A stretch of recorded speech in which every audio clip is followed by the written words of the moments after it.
성도 여러분, 하나님의 아들이 우리를 구하기 위해서 이 땅에 직접 내려오셨습니다.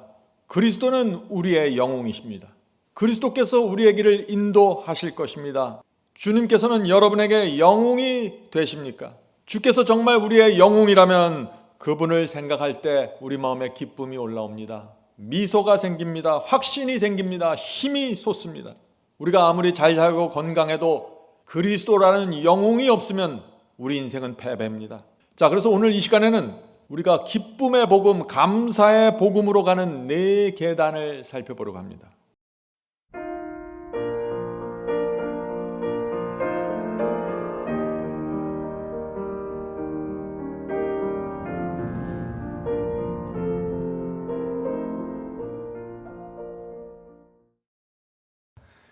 좁은 길을 끝까지 가는 신앙이 무엇일까요? 좁은 길을 인도하는, 끝까지 인도할 수 있는 영웅을 우리가 만나야 하는 것입니다. 좁은 길의 고비가 무엇이고 여기서 어떻게 움직여야 하는지 정확하게 알고 있는 영웅이 있습니다. 우리가 그분을 만나야 하는 것입니다. 성도 여러분, 하나님의 아들이 우리를 구하기 위해서 이 땅에 직접 내려오셨습니다. 그리스도는 우리의 영웅이십니다. 그리스도께서 우리의 길을 인도하실 것입니다. 영웅이 무엇입니까? 영웅은 병사들이 전투에서 완전히 패배해 있을 때, 지쳐서 도망갈 길도 막혀 있을 때, 희망을 잃고 죽어갈 때, 그때 누군가 갑자기 나타나서 원수와 적군들을 괴멸시키고 승리로 이 전쟁을 이끄는데 그것이 영웅입니다. 그 영웅을 보는 순간 패잔병들이 어떻게 됩니까? 그 다리를 절고 있던 패잔병들, 피투성이가 된 병사들이 갑자기 환호하는 것입니다. 큰 기쁨과 소망을 갖고 영웅 곁으로 다가가게 되는 것입니다. 다시 일어서서 전투에 임하게 됩니다. 놀라운 에너지가 나옵니다. 언제요? 영웅을 만나는 순간 말이죠. 영웅이 명령하는 대로 줄을 서고 연합하고 전진합니다. 성도 여러분, 이것이 우리의 모습이 되어야 하는 것입니다. 우리는 사탄에게 끌려다니면서 비참하게 살았습니다. 우리는 지쳤습니다. 피투성이고 희망을 잃은 패잔병이었습니다. 그런데 그리스도라는 영웅을 만났습니다. 단번에 인생이 역전되었습니다. 우리 인생에 소망이 생겼습니다. 우리가 아무리 잘 살고 건강해도 그리스도라는 영웅이 없으면 우리 인생은 패배입니다. 우리는 주님을 따라가야 되고 주님을 끝까지 따라가는 자는 결국 이 지구를 탈출하게 될 것입니다. 영웅이 인도하는 대로 시키는 대로 하면은 하늘 본향에 반드시 들어가게 됩니다. 성도 여러분, 그리스도는 여러분에게 무엇입니까? 주님께서는 여러분에게 영웅이 되십니까? 주께서 정말 우리의 영웅이라면 그분을 생각할 때 우리 마음에 기쁨이 올라옵니다. 미소가 생깁니다. 확신이 생깁니다. 힘이 솟습니다. 우리 모두 그리스도를 따라야 합니다. 그리스도께서 가는 곳이면 어디든지 가야 합니다. 그것이 유일한 살 길입니다. 마지막 사명 사역을 하다 보면은요, 많은 분들과 대화를 하게 됩니다. 진실한 그리스도인들을 많이 만납니다. 그런데 그분들의 얼굴이 어둡습니다. 참 이상합니다. 주님을 열심히 믿고 분명히 좁은 길을 가고 있는데 말씀대로 살려고 하는데 뭔가 짓눌려 있습니다. 기쁨이 없고 마음이 시원하지 않습니다. 무겁습니다. 왜 그럴까요? 성도 여러분, 어떻게 하면 이 문제를 해결할 수 있을까요? 좁은 길을 가는데 슬픈 사람들, 참 이상한 일이 생기는 것입니다. 자, 그래서 오늘 이 시간에는 우리가 기쁨의 복음, 감사의 복음으로 가는 네 계단을 살펴보려고 합니다. 네 계단입니다. 이 네 계단을 순서대로 가야 합니다. 자, 첫 번째 계단이 무엇입니까? 첫 번째 계단은 구원에 대한 정확한 지식입니다. 좁은 길을 어떻게 가야 되는지에 대한 정확한 지식입니다. 제가 여러 번 강조했죠. 진리가 무엇인지 모르면 시작도 할 수 없습니다. 성경 66권을 모두 알아야 한다는 뜻은 아닙니다. 가장 중요한 진리가 무엇인지를 알면 나머지는 자연스럽게 따라오는 것입니다. 그래서 이 가장 중요한 진리가 무엇인지 여기에 집중해야 하는 것입니다. 성경을 읽을 때도 마찬가지입니다. 가장 중요한 진리가 무엇입니까? 하나님께서 우리의 유일한 영웅이 되어야 한다는 진리입니다. 하나님의 사랑과 그분의 능력과 위대하심을 알아야 합니다. 그래야만 그분께서 우리의 영웅이 될 수 있는 것입니다. 하나님께서는 어떤 상황 속에서도 우리를 구하실 수 있는 희망적인 영웅입니다. 이것은 정말 중요합니다. 성도 여러분, 하나님을 영웅으로 만나셔야 합니다. 그래야만 순종할 수 있는 것입니다. 자, 조선시대 군사들이요, 조선시대 병사들은 이순신 장군을 영웅으로 바라보고 그분의 명령에 목숨을 맡겼습니다. 프랑스 혁명군은 나폴레옹 장군을 영웅으로 바라보았고 나폴레옹의 명령에 그들의 생명을 바쳤습니다. 성도 여러분, 우리 그리스도인에게 하나님께서 영웅이 되셔야 합니다. 영웅이 되면 우리도 그들처럼 하나님을 따를 수 있는 것입니다. 성도 여러분, 여러분의 마음에 하나님은 어떤 분이십니까? 여러분의 마음에 하나님이 영웅이 되고 있습니까? 자, 하나님께서 우리 속에 들어오셔서 영웅이 되면은 이제 두 번째 계단을 넘어가게 되는 것입니다.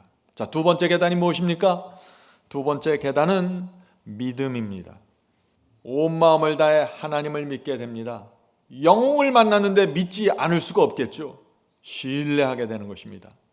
자, 교리가 무엇이다, 구원이 무엇이다, 회개가 무엇이다, 이 무엇이다만 아는 것으로는 부족합니다. 그것은 지식에서 끝나는 것이에요.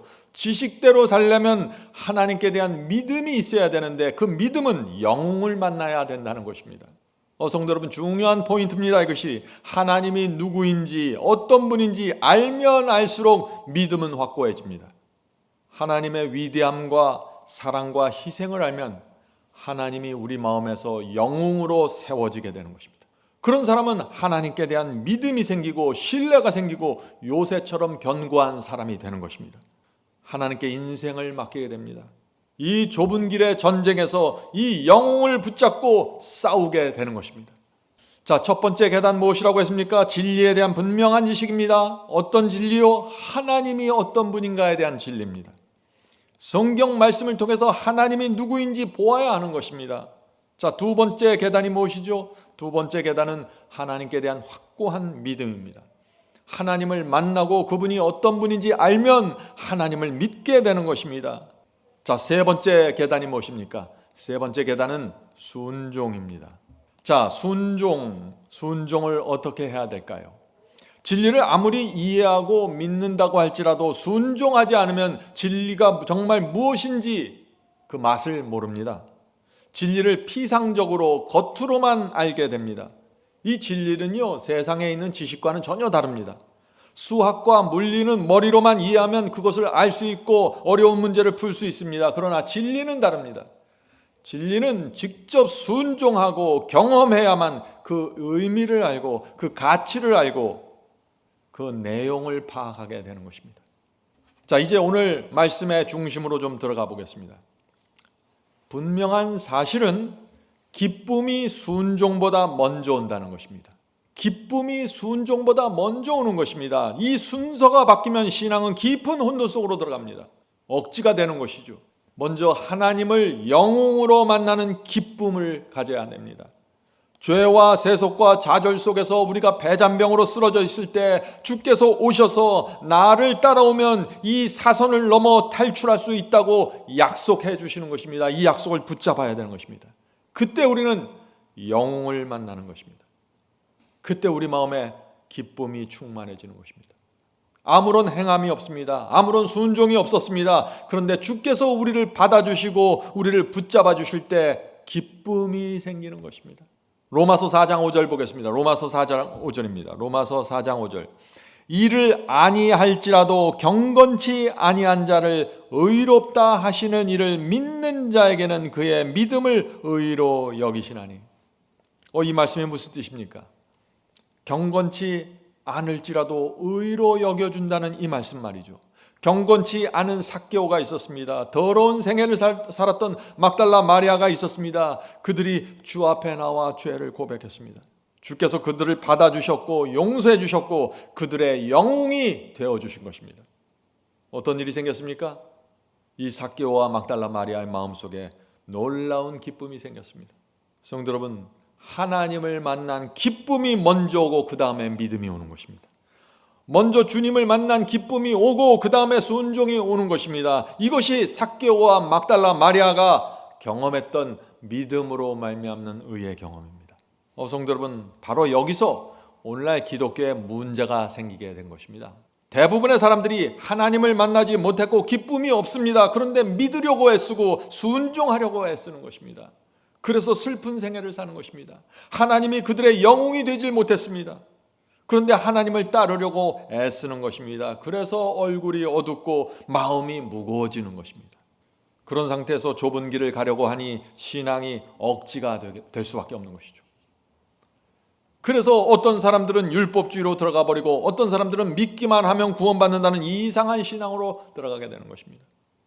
성도 여러분, 무엇이 문제입니까? 어디서 문제가 생겼습니까? 하나님이 내 영혼 속에 영웅이 아닙니다. 하나님께서 내게 영웅이 되질 못했습니다. 그러므로 우리가 무엇을 해야 될까요? 하나님이 누군지 살펴봐야 합니다.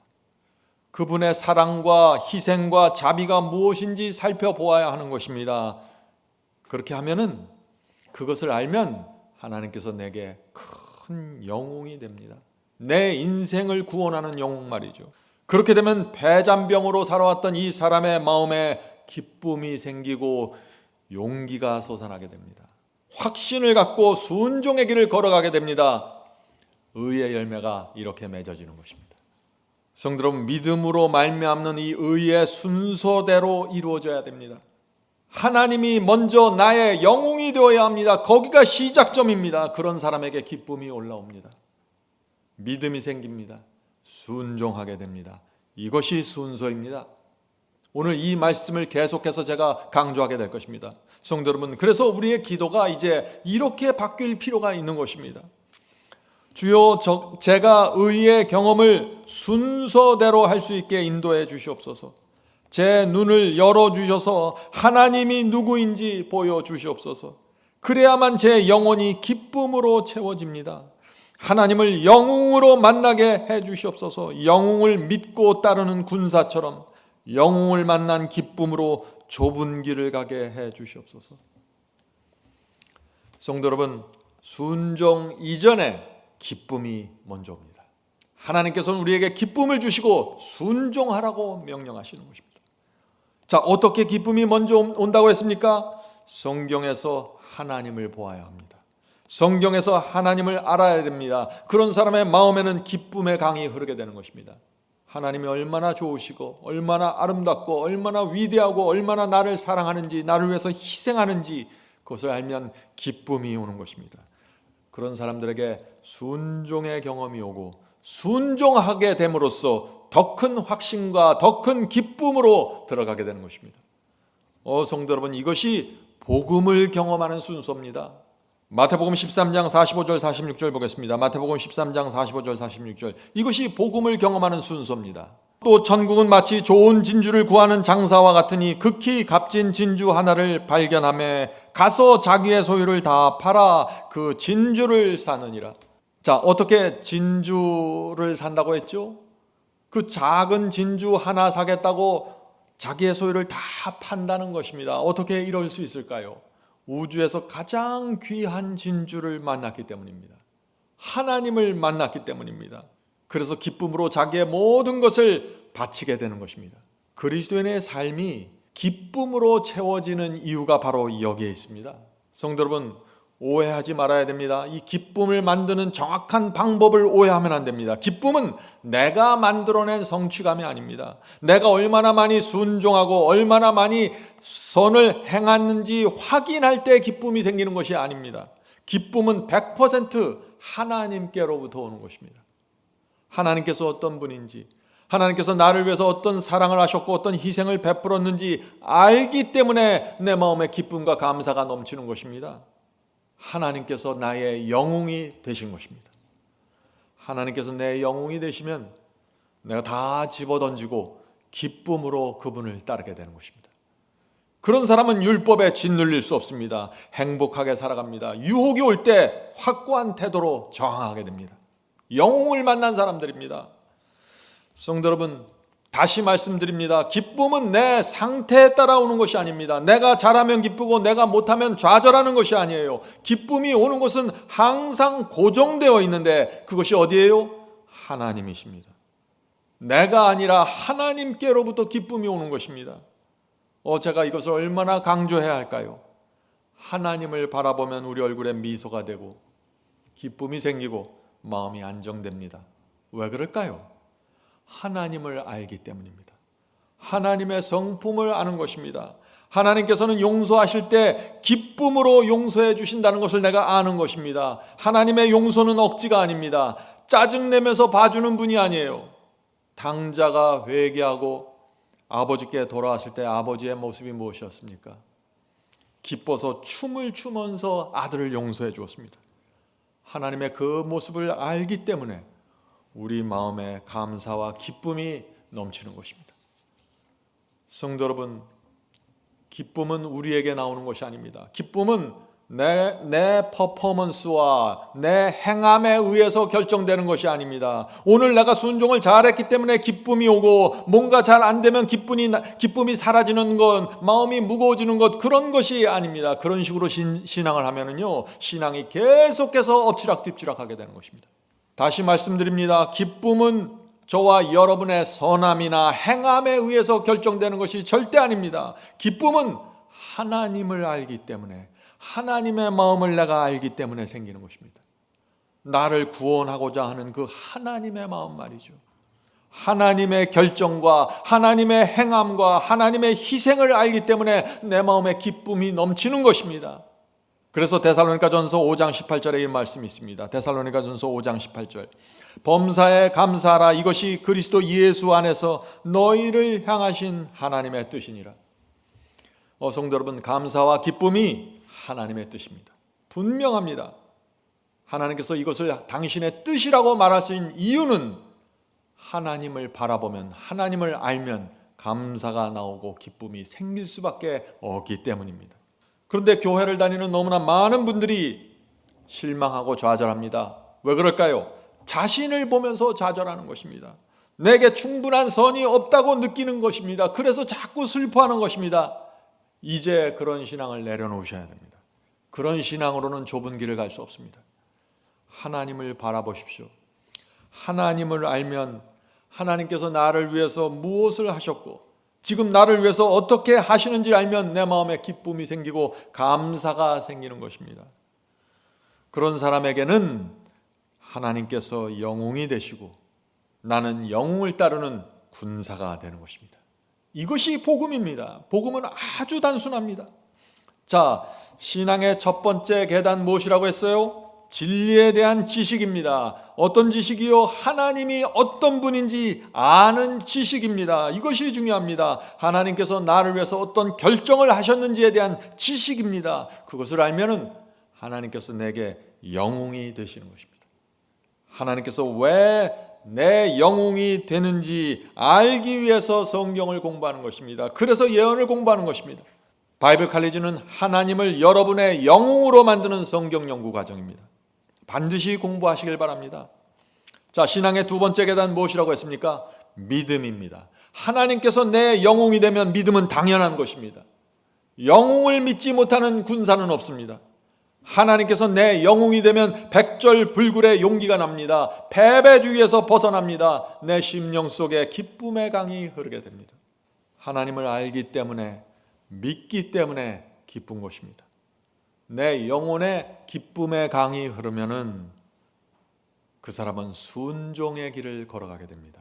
누구도 그 순종을 막을 수가 없습니다. 기쁘기 때문에 순종하는데 누가 그것을 막겠습니까? 성도 여러분, 믿음으로 말미암는 이 의의 경험이 어떤 순서로 오는지 정확하게 아시겠습니까? 이 순서를 분명히 지키고 알아야 하는 것입니다. 이 순서를 바꾸고 뒤집는 복음이 있는데 그것을 바로 다른 복음, 거짓 복음이라고 부르는 것입니다. 성도 여러분, 제가 온 마음을 다해서 여러분에게 꼭 강조하고 싶습니다. 믿음으로 말미암는 의가 무엇이고 그것이 어떻게 경험하고 어떤 순서로 경험하는지가 가장 중요한 진리입니다. 이 진리에 의해서 구원받고 인침받는 것입니다. 교회를 아무리 오래 다녀도 이것을 모르면 아무것도 아닙니다. 제가 참 좋아하는 말씀 한 가지 읽겠습니다. 리비엔 헤럴드입니다. 한 가지 관심이 나를 지배해야 하고 한 가지 문제가 다른 모든 것을 삼켜버려야 하는데 그것은 그리스도 우리의 의에 대한 진리이다. 그리스도 우리의 의. 이 진리를 알고자 하는 그 관심이 우리 인생의 모든 것을 지배해야 한다는 것입니다. 다른 어떤 것보다도 여기에 깊은 관심을 집중해야 된다는 것입니다. 성도 여러분, 이 하나님의 종과 거짓 선지자가 이 가르침에 의해서 갈라지는 것입니다. 믿음으로 말미암는 의의 가르침에 의해서 말이죠. 성도 여러분, 오늘 우리가 살펴보는 이 의의 경험은 첫 단추를 끼는 것이 중요합니다. 옷을 입을 때 첫 단추를 잘못 끼면 어떻게 될까요? 옷을 입지 못하게 되죠. 옷을 입어도 아주 이상한 모습이 됩니다. 그리스도의 의의 옷을 입는데 첫 단추가 있습니다. 자, 그 첫 단추가 무엇입니까? 흰 옷을 입는 그 첫 단추가 무엇입니까? 하나님이 누군지 아는 것입니다. 하나님께서 내 영웅이 되는 것입니다. 그것이 첫 번째 단추입니다. 이것이 정확하게 껴져야 다음으로 진행될 수 있는 것입니다. 자, 그래서 우리가 성경을 읽을 때도 이것이 중요한 것입니다. 성경을 읽는 방법이 있는데 첫 번째 방법은 이것입니다. 성경을 읽을 때 하나님이 누구인지 살피고 살펴야 합니다. 언제까지 살펴요? 하나님께서 내 영웅이 될 때까지, 내 구세주가 될 때까지 살피고 살펴야 합니다. 성경을 공부할 때 성경절과 사건과 해석에 매달리면 길을 잃어버리게 됩니다. 그런 성경 공부는 핵심이 없고 첫 단추를 전혀 엉뚱하게 끼게 되는 거예요. 자, 성경을 읽는 두 번째 방법. 성경을 읽을 때 하나님께서 나에게 직접 하시는 말씀으로 말씀을 받아야 합니다. 그래야만 내 마음에, 삶에 부흥이 생기고 개혁이 생깁니다. 성경은 내게 주신 말씀으로 받아야 하는 것입니다. 자, 성경을 읽는 세 번째 방법. 자, 세 번째 방법은 성경 말씀을 나를 위해서 주시는 말씀으로 받아야 합니다. 이것은 중요합니다. 하나님의 모든 말씀은 나를 위해서 주신 말씀입니다. 나를 살리기 위해서, 나를 사랑하기 위해서, 나를 인도하기 위해서, 나를 구원하기 위해서, 내 행복과 기쁨을 위해서 말씀을 주셨는데 그것이 성경이라는 것입니다. 그런데 많은 분들이 성경을 이렇게 보질 못합니다. 성경은 이것을 지키라 저것을 지키라는 말씀으로 받는 것입니다. 그렇게 받으면 참 마음이 무겁죠. 성도는 우리 부모들이 어떻습니까? 부모들이 자녀들에게 교훈을 줄 때 이것을 해라 저기로 가면 안 돼 라고 말하는 것처럼 보입니다. 그러나 그 말 속에 의미가 있죠. 사랑이 있고 자녀들의 안정과 행복을 위해서 주는 것입니다. 성경 말씀도 마찬가지입니다. 나를 위해서 하시는 말씀입니다. 그러나 오늘날 많은 그리스도인들이 하나님의 말씀을 어떻게 받습니까? 하라 하지 마라로 받는 것입니다. 그래서 힘들다 무겁다 한숨을 쉬는 것이죠. 하나님의 마음을 오해한 것입니다. 성도 여러분, 하나님의 말씀은 명령입니다. 그러나 우리를 위해서 하시는 명령입니다. 우리를 살리고 건져내고 구원하기 위해서 너희는 이렇게 하라고 명령하시는데 사람들은 하나님의 그 마음을 모릅니다. 그래서 하나님의 명령과 계명을 무거운 율법으로 짐으로 받아들이고 힘들게 살아가는 것입니다. 그래서 신앙이 피폐해지는 것이죠. 마치 먹기 싫은 음식을 먹는 것처럼 하나님의 말씀을 꾸역꾸역 먹는 것입니다. 그런 상태에서는 좁은 길을 갈 수가 없습니다. 로마서 15장 보겠습니다. 로마서 15장 4절입니다. 로마서 15장 4절. 무엇이든지 전에 기록한 바는 우리의 교훈을 위하여 기록된 것이니 우리로 하여금 인내로 또는 성경의 안위로 소망을 가지게 함이라. 자, 성경이 주어진 이유가 무엇입니까? 우리에게 안위와 소망을 주기 위해서 성경 말씀이 주어졌다고요. 그런데 사람들은 성경을 읽으면서 소망을 잃어버립니다. 두려워합니다. 무서워합니다. 성도 여러분, 저는 지금 거짓 안위와 거짓 소망을 함부로 가지라는 것이 아니죠. 죄를 고집하고 순종하지 않는데도 불구하고 소망을 갖고 안위를 가져라 그렇게 말하는 것이 아닙니다. 성경을 주신 이유와 목적에 대해서 말씀하시는 것입니다. 하나님께서 성경을 왜 우리에게 주셨을까요? 소망을 주려고 성경을 주신 것입니다.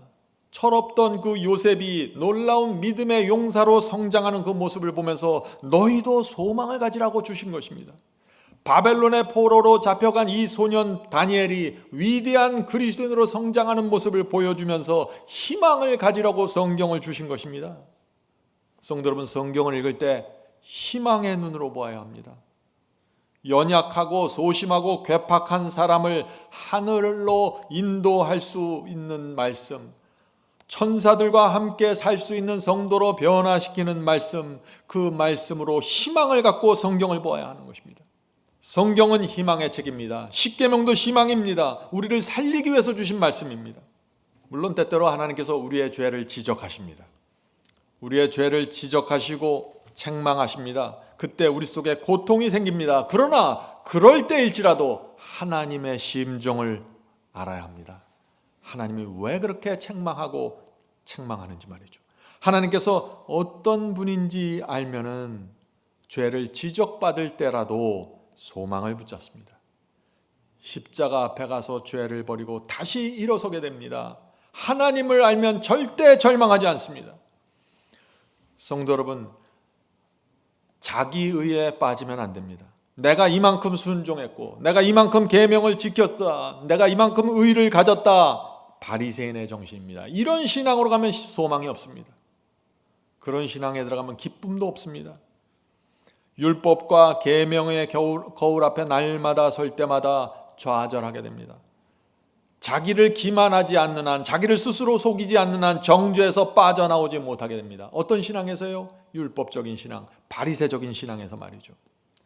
승리와 순종은요, 내 힘으로 만들어내는 것이 아닙니다. 우리의 영웅 그리스도 뒤에 숨어서 그분을 붙잡고 따라갔기 때문에 그 결과로 승리가 생기고 순종이 오는 것입니다. 성도 여러분, 우리는 참 불쌍한 사람들이고 그리스도는 놀라운 구세주입니다. 그분을 붙잡고 가야 되는 것입니다. 사랑하는 형제 자매 여러분, 성경을 읽을 때 Amazing God을 만나야 됩니다. Amazing God, 무슨 뜻이죠? 놀라우신 하나님입니다. 위대한 하나님입니다. 놀라우신 하나님, 엄청난 하나님을 만나면 기쁨이 생깁니다. 제 친구 중에 돈을 참 잘 버는 친구가 있습니다. 그 친구는 자기만의 놀라운 돈 버는 비법을 찾았다고 했습니다. 그 친구의 얼굴이 어땠을까요? 낮이나 밤이나 웃고 다닙니다. 기쁨이 넘칩니다. 돈 몇 푼 더 버는 방법을 받았는데 그렇게 기쁜 모습으로 사는 것입니다. 하나님을 찾으면 어떻게 될까요? 인생을 뒤집는 영웅을 만나면 어떻게 될까요? 내 인생을 승리로 이끌어줄 그 영웅을 만나면 말이죠, 기쁨이 충만하게 됩니다. 밤이나 낮이나 웃음이 나옵니다. 미소가 나옵니다. 놀라우신 하나님을 만났기 때문입니다. 여기서부터 신앙이 시작되어야 한다는 것입니다. 예레미야 9장 보겠습니다. 예레미야 9장 23절 24절. 여호와께서 이같이 말씀하시되 지혜로운 자는 그 지혜를 자랑치 말라, 용사는 그 용맹을 자랑치 말라, 부자는 그 부함을 자랑치 말라. 자, 인생에 아무것도 자랑하지 말라는 것입니다. 자랑할 것은 오직 하나라는 것이죠. 그 하나가 무엇인가? 자랑하는 자는 이것으로 자랑할지니 곧 명철하여 나를 아는 것과, 지혜가 있어서 하나님을 아는 것, 그것을 자랑하라는 것입니다. 놀라우신 하나님을 만난 것, 그것을 자랑하라는 것입니다. 나를 아는 것과 나 여호와는 인애와 공평과 정직을 땅에 행하는 자인 줄 깨닫는 것이라. 나는 이 일을 기뻐하노라. 여호와의 말이니라. 성도 여러분, 하나님께서 무엇을 기뻐하신다고 했습니까? 하나님께서 얼마나 자비롭고 얼마나 공의롭고 얼마나 정직한 분인지 그것을 깨달아 아는 것, 그것을 하나님께서 기뻐하신다고요. 왜 그럴까요? 우리가 하나님께서 어떤 분인지를 알면은, 얼마나 하나님께서 아름다운 분인지를 알면 우리가 온 마음을 다해 주님을 신뢰하고 믿고 따라가게 되기 때문입니다. 그런 사람의 마음에는 기쁨이 넘치는 것입니다. 나는 Amazing God, 놀라우신 하나님을 만났다고 자랑하게 되는 것입니다. 하나님께서 바로 이것을 원하는 것입니다. 하나님을 만나서 행복한 자들, 하나님을 만나서 기쁜 자들, 하나님을 영웅으로 만난 자들, 하나님께서 우리에게 원하는 것이 바로 이것입니다. 이 안으로 들어가면 신앙은 놀랍게 성취되게 되는 것입니다. 참, 그런데 참 이상한 것은요, 많은 분들이 이 성경을 읽으면서 하나님을 두려워하고 무서워서 피하려고 합니다. 하나님의 심판과 공의를 두려워합니다. 왜 이런 문제가 생길까요? 하나님의 일부분만을 봤기 때문입니다. 전체를 보지 못했습니다. 부모가 온 마음을 다해 자녀들을 사랑하지만, 자녀를 위해 희생하지만, 부모가 때때로 공의를 행하고 심판을 베풉니다. 못된 짓 하면 혼내주고 벌을 줍니다. 만약 자녀들이 부모의 이 혼내주고 벌 주는 모습에만 집중하면 어떻게 될까요? 부모의 눈치를 보면서 살게 되죠. 성격이 비틀어지고 부모를 믿지 않게 됩니다. 그런 자녀들의 마음에는 기쁨이 사라집니다. 그러나 이 부모의 마음이 무엇인지 정말 아는 자녀들은 어떻게 됩니까? 부모에게 감사하고 사랑하고 부모 아래에서 기쁨으로 성장하게 되는 것입니다. 우리 그리스도인들도 그렇게 되어야 한다는 것입니다. 성도 여러분, 하나님께서는 우리에게 100%다 주셨습니다. 당신의 아들까지 주셨습니다. 그래서 우리 마음에 기쁨이 넘치는 것입니다. 하나님 때문에 기쁨이 넘치는 것입니다. 우리의 기쁨은 돈에서 나오는 것이 아니라 직장에서 나오는 것이 아닙니다. 우리의 기쁨과 자랑은 어디서 나옵니까? 우주의 왕 하나님께서 나를 위해 모든 것을 바치셨는데 누가 감히 나를 건드릴 수 있는가? 바로 여기서 나오는 것입니다. 그래서 당당하게 사는 것입니다. 성도 여러분, 우리가 주님을 믿고 끝까지 따라가는 자들이 되어야 합니다. 우리를 어디로 인도하든지 내 잔이 넘치나이다 라고 고백하게 됩니다. 왜요? 하나님이 누군지를 알기 때문이죠. 자, 시편 23편 보겠습니다. 시편 23편 1절부터 6절. 여호와는 나의 목자시니 내가 부족함이 없으리로다. 하나님이 누군지 아는 사람의 찬양입니다. 여호와는 나의 목자시니 내가 부족함이 없으리로다. 그가 나를 푸른 초장에 누이시며 쉴 만한 물가로 인도하시는도다. 내 영혼을 소생시키시고 자기 이름을 위하여 의의 길로 인도하시는도다. 내가 사망의 음침한 골짜기로 다닐지라도 해를 두려워하지 않을 것은 주께서 나와 함께 하심이라. 주의 지팡이와 막대기가 나를 안위하시나이다. 주께서 내 원수의 목전에서 내게 상을 베푸시고 기름으로 내 머리에 바르셨으니 내 잔이 넘치나이다. 나의 평생의 선하심과 인자하심이 정녕 나를 따르리니 내가 여호와의 집에 영원히 거하리로다. 성도 여러분, 이것이 하나님이 누구인지 아는 성도의 찬양 아니겠습니까? 나를 초장으로 인도하든지 나를 사망의 골짜기로 인도하든지 두려워하지 않는다고요. 왜요? 하나님은 나의 목자시고 내 영웅이기 때문에 겁이 없는 것입니다. 성도 여러분, 하나님께서는 항상 우리 편이십니다. 하나님께서는 단 한 번도 우리 반대편에 가서 우리와 싸우지 않으십니다. 단 한 번도 우리에게 해로운 결정을 하지 않으십니다. 여러분이 암 진단을 받으셨나요? 교통사고가 났습니까? 사업에 큰 문제가 생겼습니까? 모든 것이 합력해서 선을 이루실 것입니다. 하나님을 신뢰하십시오. 하나님께서는 항상 우리를 위한 최선의 결정으로 움직이십니다. 이것을 믿으면 우리 마음에 기쁨이 생기는 것입니다. 오늘 우리가 무엇을 말씀합니까? 하나님을 기쁨으로 따르는 방법을 말씀드리는 것입니다. 성도 여러분, 죄를 범했습니까? 정죄를 느끼십니까? 하나님의 말씀과 계명은 거룩하고 우리는 초라합니다. 거룩한 하나님의 말씀의 거울 앞에 서면 우리는 누더기입니다. 희망이 없어 보입니다. 그러나 하나님의 용서와 자비를 바라보면 그 앞에 서면 놀라운 희망이 생깁니다. 기쁨이 샘솟습니다. 용기를 내서 우리의 대장 주님을 따르게 됩니다. 성도 여러분, 하나님이 누군지를 보아야 합니다. 죄를 범한 자는요, 자꾸 자기를 바라보게 되죠. 그렇게 하면 안 됩니다. 죄를 범한 자들은 반드시 하나님을 보아야 합니다. 하나님의 사랑과 하나님의 희생을 보아야 합니다. 그리고 나를 바라보시는 하나님의 눈을 보아야 합니다. 동정의 눈을 보아야 합니다. 그러면 내 마음에 평강과 기쁨이 생깁니다. 성도 여러분, 죄를 범한 자를 바라보는 하나님의 눈이 어떤 것일까요? 고린도 후서 보겠습니다. 바울은 하나님을 이렇게 소개합니다. 고린도 후서 5장 17절. 고린도 후서 5장 17절입니다. 그런즉 누구든지 그리스도 안에 있으면 새로운 피조물이라 이전 것은 지나갔으니 보라 새 것이 되었도다. 이것은 놀라운 말씀입니다. 새로운 피조물이 되었다는 것이 무슨 뜻인가요? 아무리 큰 죄를 범해도 하나님께 용서받으면 처음으로 돌아가서 다시 시작할 수 있다는 것입니다. 죄를 고백하고 사함 받으면 마치 내가 이 세상에 처음 태어난 것처럼 하나님께서 그렇게 우리를 시작시켜 주신다는 것입니다. 그것이 새로운 피조물이 된다는 것입니다. 하나님은 놀라운 분이십니다.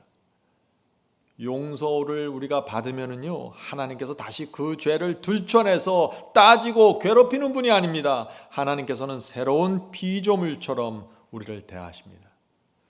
그래서 죄를 용서받으면 우리 마음에 감사와 기쁨이 넘치는 것입니다. 이 신앙으로 돌아가야 좁은 길을 갈 수 있다는 것입니다. 성도 여러분, 하나님을 바라보는 눈이 달라져야 됩니다. 그래야 하나님과의 관계가 회복되는 것입니다. 많은 분들이 신실하게 살지만 하나님을 바라보는 눈이 잘못되어 있는 것입니다. 물론 하나님의 거룩하심 앞에 설 때 우리 마음에 두려움이 생기는 건 사실이죠. 그러나 그 두려움은 하나님을 존경하고 경외하는 마음이 되어야 하는 것입니다. 무서워서 피하는 마음이 아닙니다. 놀라우신 하나님, 신기하신 하나님, 능력의 하나님, 그 하나님을 바라보면 어떻게 될까요? 마귀가 우리 마음에 어둠을 던져주지 못합니다. 하나님의 모든 말씀이 우리에게 평강과 기쁨이 됩니다. 하나님의 말씀과 계명을 피하는 대신 더 가까이 가게 됩니다. 왜요? 내가 하나님을 알기 때문에 그렇죠. 그 계명을 주신, 그 말씀을 주신 하나님이 어떤 분인지 알기 때문에 내가 말씀 속으로, 계명 속으로 계속해서 가까이 가게 되는 것입니다. 주여 나에게 더 말해주세요. 주님의 말씀이 나에게 더 필요합니다. 주님의 지혜와 교훈이 나에게 더 필요합니다. 주의 계명이 내게 큰 기쁨이 됩니다. 이것이 하나님을 아는 성도의 간증입니다. 사도 요한은 주님의 사랑에 대해서 놀라운 말씀을 했습니다. 사도 요한의 말씀을 보죠. 요한계시록 13장 8절입니다. 킹제임스 성경입니다. 요한계시록 13장 8절. 창세로부터 죽임을 당한 어린 양의 생명책에 이름이 기록되지 않는 자들이 다 그에게 경배하리라. 지금 사도 요한은 그리스도, 어린 양 그리스도를 설명하면서 창세로부터 죽임을 당했다고 지금 말하고 있는 것입니다. 그리스도는 2000년 전에 골고다에서 죽임을 당한 것이 아니라 창세로부터 죽임을 당했다고 지금 사도 요한이 말하고 있는 것입니다. 무슨 뜻인가요? 주님께서는 이 세상에 죄가 들어오는 모습을 보면서 내가 언젠가 지구에 내려가서 사람들에게 모욕당하고 십자가에서 처참하게 죽임을 당하겠다라고 작정하신 것입니다. 놀라운 사랑입니다. 창세로부터 죽임을 당한 어린 양으로 살아오신 것입니다. 성도 여러분, 이것은 참 놀라운 두려움입니다. 만일 여러분이 앞으로 정확하게 한 달 후에 기차에 치여서 온몸이 찍혀서 처참하게 죽어야 한다면, 그 죽는 날짜가 정확하게 정해져 있다면 어떻게 될까요? 기쁜 생활을 살 수 있을까요? 그럴 수 없죠. 하루하루 그날을 바라보면서 고통스럽게 살 수밖에 없는 것입니다. 성도 여러분, 하나님께서, 그리스도께서 구약시대 4000년 동안 구름 위에서 편히 산 것이 아닙니다. 자신이 죽을 날과 모욕을 당할 날과 옷이 벗겨져서 창피를 당할 그날을 보면서 살 수밖에 없었던 것입니다. 우리가 그런 주님을 생각하면 주님을 바라보는 눈이 달라지게 된다는 것입니다. 성경을 볼 때 감사와 충성으로 말씀을 받게 됩니다. 나를 부인하고 십자가를 지게 되는 것입니다. 좁은 길을 기쁨으로 걸어가게 되는 것입니다. 하나님을 알기 때문에 그런 것이죠. 성도분, 그리스도 생애 전체가 우리에게 소망과 기쁨을 주는 것입니다. 우리가 낙담할 수 없습니다. 정죄에서 빠져나오지 못할 수가 없는 것입니다. 하나님께서 우리의 소망과 기쁨을 주기 위해서 모든 것을 주셨는데, 참 안타까운 것은 어떤 사람들은 성경을 읽으면서 율법주의자가 돼버리고, 어떤 사람들은 내 마음대로 살면서 나는 구원받았다라고 외칩니다. 그런 것들이 하나님의 마음에 큰 고통이 되는 것입니다. 왜요? 하나님의 마음을 몰라도 너무나 모르는 것입니다. 베드로후서 3장 보겠습니다. 베드로후서 3장 13절 14절입니다. 우리는 그의 약속대로 의에 거하는 바 새 하늘과 새 땅을 바라보도다. 성도 여러분, 우리는 하나님께서 약속하신 새 하늘과 새 땅을 보면서 살아야 합니다. 그것이 하나님께서 우리에게 원하는 것입니다. 하나님께서 새 하늘과 새 땅을 약속해 주시면서 내가 이것을 너에게 줄 텐데 너희는 꼭 이것을 보면서 이 땅에서 살아야 된다. 그렇게 말씀하시는 것입니다. 자, 계속해서 보죠. 그러므로 사랑하는 자들아, 너희가 이것을 바라보나니, 새 하늘과 새 땅을 바라보나니 주 앞에서 점도 없고 흠도 없이 평강 가운데 나타나기를 힘쓰라. 이것은 놀라운 말씀이죠. 하나님께서 약속하신 이 새 하늘과 새 땅을 조용히 바라보면은 어떻게 된다고요? 우리 마음에 점도 없고 흠도 없게 된다고요. 이 말씀은 많은 사람들 당황하게만 하는 말씀입니다. 어떻게 이런 경험이 가능하냐고 많은 사람들이 항의를 합니다. 오해하지 마세요. 점도 없고 흠도 없다는 것은 죄를 고집하는 정신이 없다는 것입니다. 당연하죠. 새 하늘과 새 땅을 바라보는데 하나님께서 이것을 주시겠다고 약속하셨는데 그 약속을 믿고 내가 바라보고 사는데 어떻게 죄와 세속을 고집할 수 있겠어요? 성경은 그 상태를 가르쳐 점도 없고 흠도 없다고 말하고 있는 것입니다. 새 하늘과 새 땅을 보는 그것을 믿고 기다리는 성도의 마음입니다. 성도 여러분, 하나님께서는 우리의 영웅이십니다. 하나님께서 우리의 영웅이 되면 어떤 일이 생길까요? 인생의 많은 문제들이 풀려집니다. 진리가 우리를 자유케 합니다. 영웅이 있기 때문에 그렇게 되는 것입니다. 하나님께서 우리의 영웅이 되어야만 우리가 알고 있는 교리나 어떤 해석들이 살아나서 생명이 되고 능력이 되는 것입니다. 하나님을 알아야 됩니다. 하나님의 사랑을 알아야 합니다. 하나님의 사랑을 얄팍하게 알면 어떻게 될까요? 하나님의 사랑을 너무나 조금 알면 어떻게 될까요? 큰 문제가 됩니다. 불행한 삶을 살게 됩니다. 자, 어떻게 불행하게 될까요? 하나님의 사랑이 너무나 크고 무조건적으로 우리에게 퍼부어지기 때문에 많은 사람들이 이 사랑을 어떻게 할 줄 몰라서 감당하지 못하는 것입니다. 그래서 어떻게 해요? 하나님의 그 숭고한 사랑을 내 수준으로 끌어내립니다. 그래서 어떻게 생각해요? 죄를 범하면 하나님께서도 나처럼 얼굴을 찡그리고 신경질 낼 것이라고 추측합니다. 그래서 죄를 범하면 하나님을 이렇게 바라보는 것입니다. 하나님, 나를 용서하시면 안 됩니다. 정죄하셔야 됩니다. 내가 죄를 범했으니 교통사고가 나든지 암이 생겨야 합니다. 그것이 마땅합니다. 나를 무조건 용서하시면 안 됩니다. 어떤 문제가 생긴 것입니까? 하나님을 자기 수준으로 끌어내린 것입니다. 성도 여러분, 하나님을 내 수준으로 끌어내리면 불행하게 됩니다. 날마다 정죄를 느낍니다.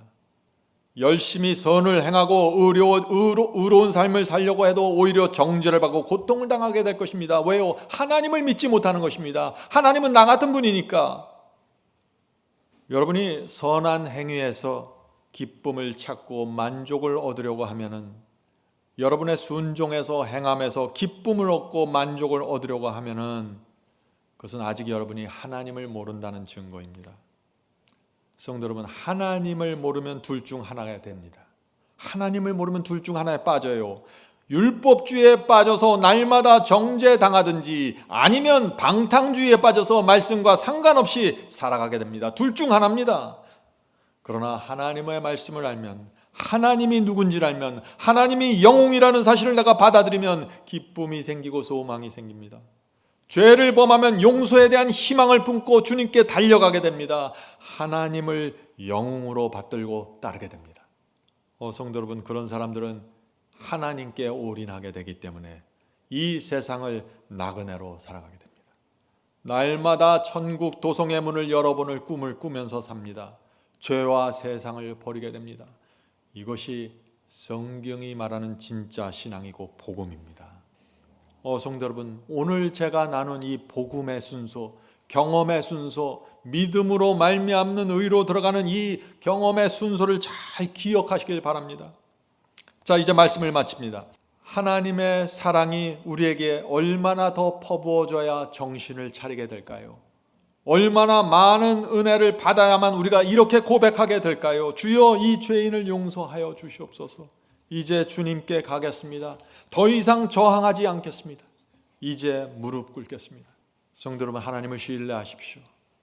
하나님께서는 우리를 찡그린 얼굴로 보지 않으십니다.